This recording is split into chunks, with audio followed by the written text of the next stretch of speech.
ये क्या से क्या हो गए देखते देखते। कहां मतलब आप लोग 56 सीटें जीते थे 19 में, कहां 20 पर आकर अटक गए। वो भी यह हाल तब हुआ जब गद्दार न जाने किन किन शब्दों से आपने शिंदे गुट को नवाजा। बात तो सही है। और एक उनकी परफॉर्मेंस देख लीजिए, एक अपनी परफॉर्मेंस देख लीजिए। ये सब कुछ काम नहीं आया। एक है तो सेफ है। और देखिए शिंदे जी ने इसको समझ लिया था, अजित पवार जी ने इसको समझ लिया था, बीजेपी ने समझ लिया था। तीनों एक रहे, पूरी तरह से सेफ रहे। 80% के ऊपर स्ट्राइक रेट बीजेपी का रहा। और आप लोग देखिए किशोर तिवारी जी क्या हो गया आपका। रोज आते हैं इस उम्मीद पे आज जीतेंगे, कल जीतेंगे, परसों जीतेंगे, रोज हारते हैं। जब दिल टूटता है ना तो उस पर मरहम लगाने की जगह ये नमक लगा रही है। अच्छा। चित्रा जी, मैं तिवारी हूँ, तुम चित्रा जी हो, ऐसा मत किया करो। ऐसा मत करो मेरी जान। अजय आलोक, जम गया तुम्हारा। बहुत दर्द होता है। अभिनंदन, मेरे तरफ से शुभकामनाएं। मैं बोलता हूँ अडानी, अंबानी और महायुति एक है तो महाराष्ट्र की लूट है। अरे सुधरो रे अभी तो। चलिए चलिए, आज आप जीते हैं और आपको ईवीएम मैनेजमेंट कमेटी ने पहले ही 135 बता दिया था तो आपने बोल दिया था। चलता है तुम्हारा। ये मुंह से सुपारी निकाल के बात कर रहे बाबा। इसके मुंह में पैदाइशी सुपारी है, ये तोतला है। और कोई प्रॉब्लम नहीं, हम हारे हैं। और मैंने तो झारखंड भी बोला था नहीं जीत पाए। अरे रुको ना यार, अरे जब चुन के आते हैं तो विनम्रता भी आनी चाहिए। तो एक बात बताता हूँ मैं कि हमने रूम में लगा लिया है गाना, हम होंगे कामयाब। कुछ भी हम होंगे कामयाब एक दिन। मैं बता रहा हूँ आलोक जी, ये गलत किया तुमने। अच्छा। कांग्रेस के कई नेताओं ने मुख्यमंत्री बनने का ड्रेस सी लिया था, उसके पूरे पैसे बेकार गए। हाँ, पृथ्वीराज चौहान चुनाव हार गए, बाला साहेब थोराट हार गए, नाना पटोले 100 वोट से जीते। ऐसा क्यों करते हो?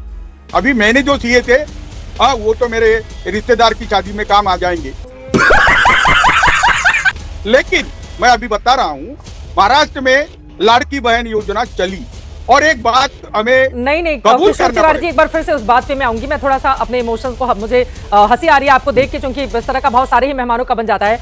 आपने कहा कि आपने नए कपड़े सिलवा लिए थे ताकि उद्धव गुट की जब सरकार बनती तो फिर आप लोग शपथ ग्रहण में जाते। इसी तरह से कांग्रेस पार्टी के बड़े बड़े नेताओं ने भी सिलवा लिए थे, लेकिन अब सबके पैसे बर्बाद हो गए। और किशोर तिवारी जी अब वो नए वाले कपड़े पहनकर शादी में जाएंगे, आप ये कहना चाह रहे हैं? नहीं, देखो फिर से मरहम लगाने के जगह पर मिर्ची लगाने लगी अब। अच्छा। नमक के जगह। मैं बता रहा हूँ ना, एकनाथ शिंदे भी मेरे दोस्त है, अच्छी बात है ना। हाँ, और मैं अभी बता रहा हूँ तुमको, ये पूरे रिजल्ट है ना अकालनीय रहे। हमें तो समझा ही नहीं। हाँ, देखा नहीं कि आपने संजय राउत बोल रहे कि हमको बिल्कुल समझा नहीं। तो एकनाथ शिंदे की चेहरे पर बीजेपी ने चुनाव लड़ा। बीजेपी के 2024 का विधानसभा, 19 का चुनाव, 19 की विधानसभा और अभी 24 का लोकसभा और 24 का विधानसभा, कहीं उनका वोट परसेंटेज बढ़ा नहीं।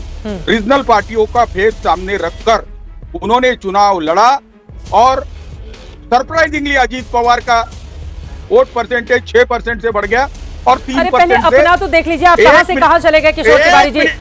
ये बड़ी अच्छी बात कही आप। अजित पवार का क्यों बढ़ा, उनका क्यों बढ़ा? पहले अपना तो देख लीजिए, ऐसे क्यों हो गए आप? क्या कांग्रेस पार्टी के साथ जाना? देखिए एक सेकंड, परजीवी पार्टी कल प्रधानमंत्री और बीजेपी के तमाम नेताओं की ओर से बताया गया कि कांग्रेस पार्टी परजीवी पार्टी है, वो दूसरी पार्टियों पर निर्भर रहती है और अपने तो खुद वो अपना बुरा करती है, दूसरी पार्टियों का भी बुरा कर देती है। तो उद्धव ठाकरे जी को क्या नुकसान हुआ कांग्रेस पार्टी के साथ जाने का? अरे चित्रा जी, मैं पूरा डायलॉग मार रहा था, तो कभी कभी डायलॉग के बीच में बोलने से डायलॉग जरा उसका इम्पैक्ट कम आता है। कौन है? क्यों? देखिए, रीजनल पार्टी के साथ बीजेपी गई, रीजनल पार्टी के नेता को सीएम बोल के प्रोजेक्ट किया, लेकिन हमारी पार्टी में कांग्रेस वालों ने, हमने बोला उद्धव जी के नाम पे वोट मांगो, उद्धव जी को नेता प्रोजेक्ट करो, अगला मुख्यमंत्री उद्धव जी हो रहे हैं ये बताओ। तो और उद्धव जी ने भी बोला एक में की टांग तुम मत खींचो, हाँ कोई एक नेता बनाओ। हमने प्रोजेक्ट नहीं कर पाए, उद्धव जी को प्रोजेक्ट नहीं करने से उसकी कीमत महाविकास आघाड़ी को चुकानी पड़ी। ठीक है, तो एक बात और एक बस अब बाकी लोगों के पास जाते हैं।